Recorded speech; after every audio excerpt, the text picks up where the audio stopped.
there, everybody. It's Mike Delisio with another Dice Tower Daily Unboxing. Today, we're going to be taking a look at a very large game. This is called Legacies from Brookspun Games. This is actually barely able to get in frame here.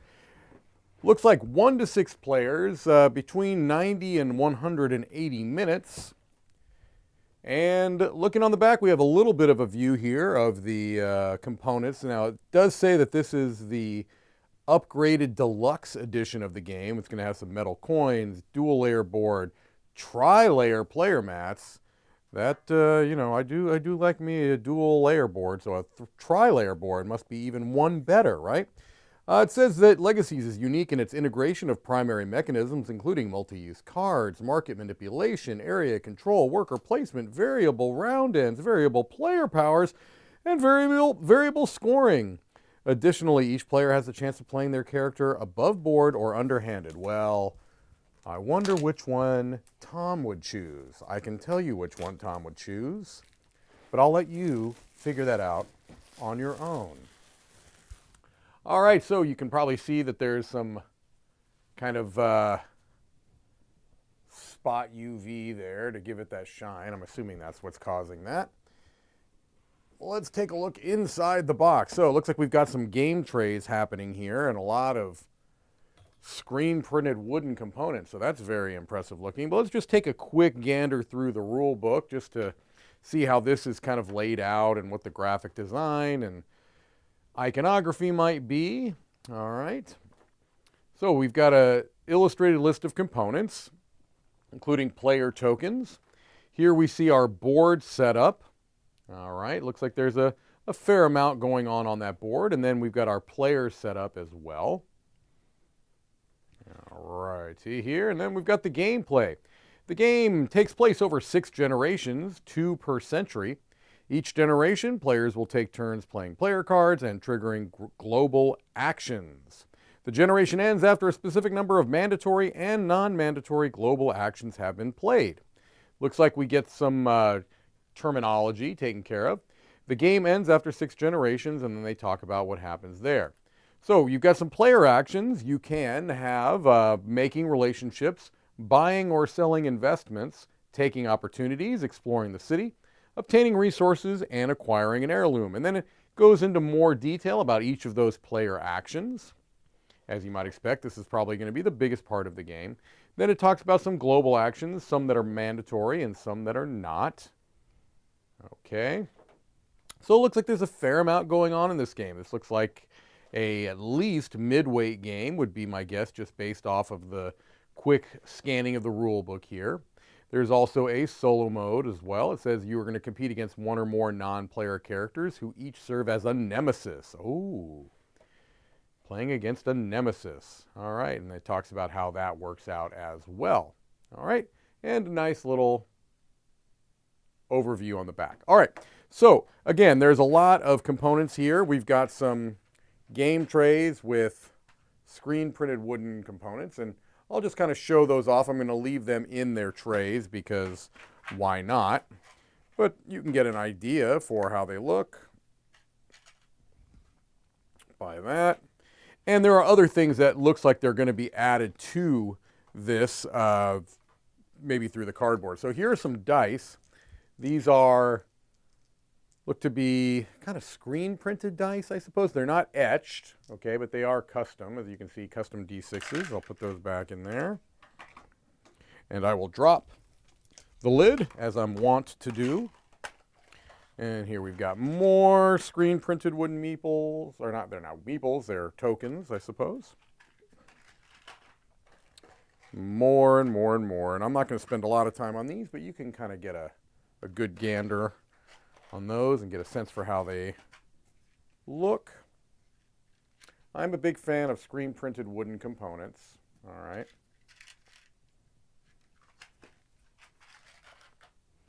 Here it looks like we've got some kind of acrylic crystals. You can see those, shiny.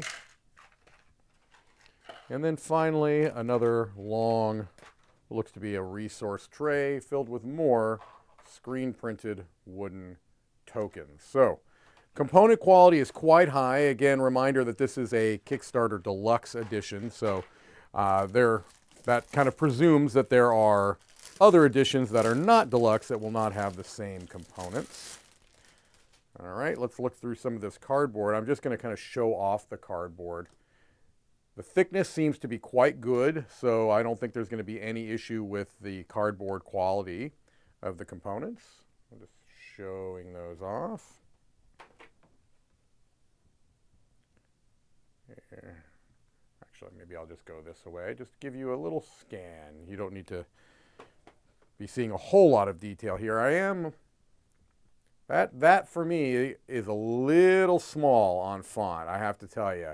I would probably struggle with that. I mean, I can read it. Any remaining players on turn track collect honorarium. So maybe it's not too bad, but I'm certainly not going to be able to see it from across the table. This is going to have to be right in front of me to see that. There are other tiles that have text. Again, I think it's just going to depend for me on if this is something that is across the table. I will have a difficult time reading that. If it's something that I have right in front of me on a player board or something, that's not going to be an issue. All right. Here we see our dual layer board. It looks like it is going to be one that I have to kind of scan across for you so you can get the whole thing. But it looks like here you can see where some of these tiles are going to go. This is dual layered. There's dual layered. All of these are dual layered. So I'll just kind of scan this across, get a good idea of what this board is all about. It's a large board. It's a nice looking board. I mean, to my eyes. And again, I do tend to like dual layer boards, so that's nice. Here are our player boards. So let's take a look at these. Also layered. Looks like these are double-sided as well. Okay, I'll just show off some of these quickly. I don't know that we need to look at the others. Well, I guess, yeah, no, they're both promoters. Maybe it might be for player count or who knows, but I'll just show you the one side. The Master Thief, the Socialite, the Inventor, the Politician, the Underworld Boss, the Philosopher, Corporate Mogul, and the General. Looks like a whole lot of cards here as well. Let's take a look at some of these cards. I'm not going to go into a lot of detail on these cards because there are a lot of them. But we can get an idea for things, right? Sure. All right, so not on these particular cards, not a lot of art, mostly just some icons and text. So I'm just going to show through those very quickly. Okay, that's one set of cards.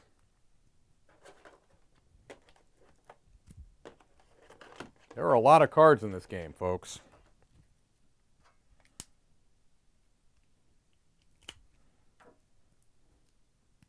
I will not show off all of these. What I'll do is I see a 1, 2, and 3 deck up there. What I'll probably do is just open up the number 1 deck and take a look at those. Because there's some metal currency here that has definitely got my attention. It's shiny. It looks very, very luxurious. And so I am likely going to be spending some time looking at that. Here we go. These are the card backs. Here are the fronts. These I wonder if these are solo cards, AI cards perhaps? Don't know. You see these have quite a bit more iconography than the other ones we looked at. But the card quality seems fine. I think they're linen finished. They have some, plenty of snap, so the card quality seems to be what you would expect from a modern hobby board game at the very least. I'm no Z Garcia. I am no card quality expert, but they do, to my hands, feel quite nice. So you can see a number of different characters here: bridge burner, banker, slacker. All right. Lots of cards, folks. Lots of cards. And then I'll show off this one small deck. Then we'll look at one of those decks.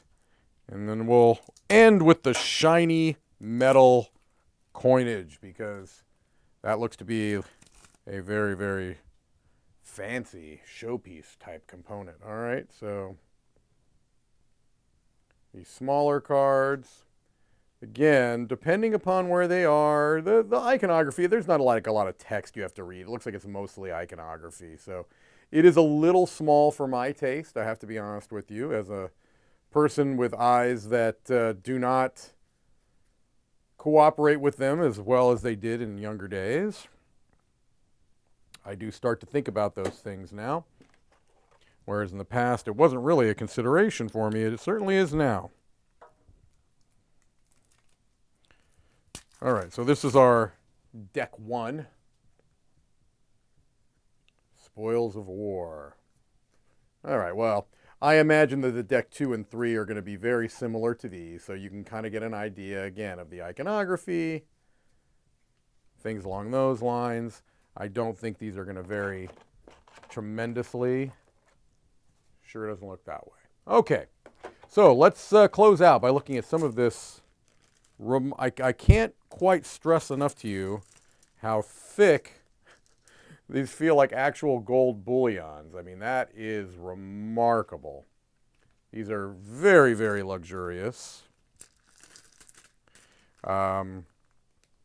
Yeah, anybody who's at the table is going to want to mess with these just because they feel so satisfying. They are very, very heavy, weighty. You definitely feel like you've earned something. I almost wonder if I can take these to a pawn shop right now and turn them in for cold, hard cash. Perhaps I could use them as cold, hard cash. All right, so just some very, very nice metal coinage. I mean, this is very, very fancy.